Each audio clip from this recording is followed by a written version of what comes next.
this is really tricky, and I feel like we're kind of firing ourselves, but going low histamine doesn't fix a histamine issue, right?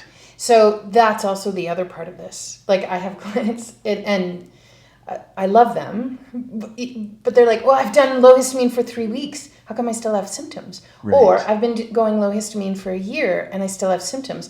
But we're not advancing in the other pieces to figure out what's driving the histamine issues. What are your triggers? Mm-hmm. How is your blood sugar regulation? How is your thyroid working? How's your metabolic health? How is your liver clearance? How are your kidneys clearing? How are your adrenals? Are they really stressed out? How is that stress response in the body? Is it being triggered all the time?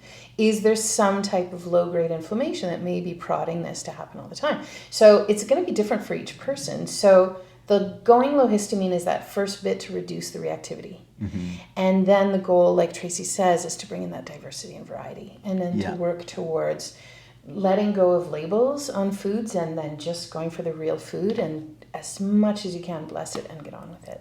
Yeah, and to use myself as an example, I've been on this journey for 4 years. Right. And as much as I've tried to identify what all those triggers are, right? I've addressed toxicity, I've addressed mold, I've addressed birth trauma from being like a premature baby, right? I've looked at intergenerational trauma.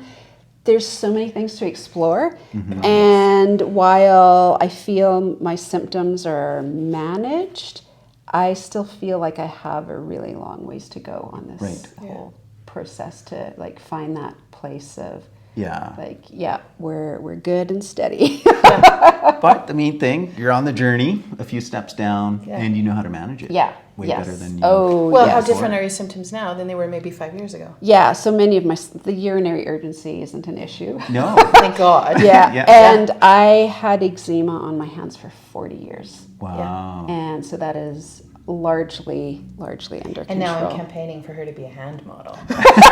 Because her hands are gorgeous. Like, they're all over the book. I was just going to ask, whose nails are those? My nails are not so nice. I think I recognize right there. Yeah, there she is. Yeah. Yeah.